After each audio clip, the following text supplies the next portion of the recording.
mga sis! Good morning! Ipiplex ko lang yung sapatos na nabili ko sa TikTok shop ko. Kasi nagre-reklamo yung anak ko nung nakaraan na masikip na daw yung sapatos niya. Kaya naman nag-iisip ako ng paraan na makakita ako ng sapatos, school shoes na mura pero maganda. At ito na nga siya mga sis. O ayan, sinuot na siya ng anak ko.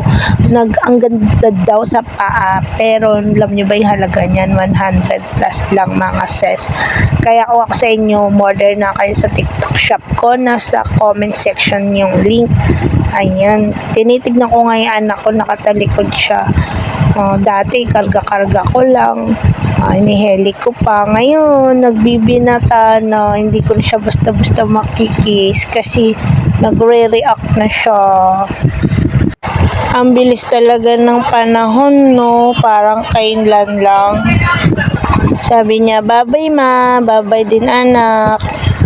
Ayan, pinopokus ko yung sapatos niya, diba? Ang ganda sa paa. Bago pala pumasok ang mga anak ko mga sis, 4 AM pa lang ay gising na ako. At ito na, hiniwa-iwa ko na nga yung embutido na yan. Gusto ko siya yung embutido niyan kasi meron siyang patatas at carrots. Hindi na halata ng mga anak ko na may gulay yung embutido na yan. Sa halagang 140, dalawa na siya na malaki. Tapos ayan, pinirito ko na siya. Ayan, kinlose up ko siya. Tingnan nyo, may mga carrots siya tsaka patatas. So, healthy siya para sa mga bata.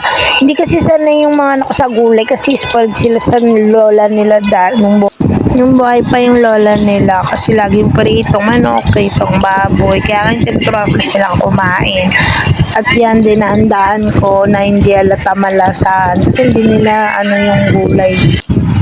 Dapat lalagyan ko siya ng itlog kasi nakalimutan kong bumili kagabi kaya pinirito ko na lang siya na medyo tostado para masarap, malinamnam, yummy.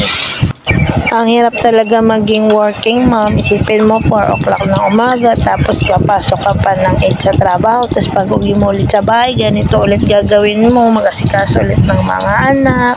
Kaya sana yung mga anak ko lumaking mabait. At yun, mag-aral mabuti. Tapos para sa mga pinaghirapan ni mama, ni papa, okay lang na napapagod para sa kanila, diba? Ayun na, luto na yung embutido at kumakain na nga si Bunso na inaantok pa.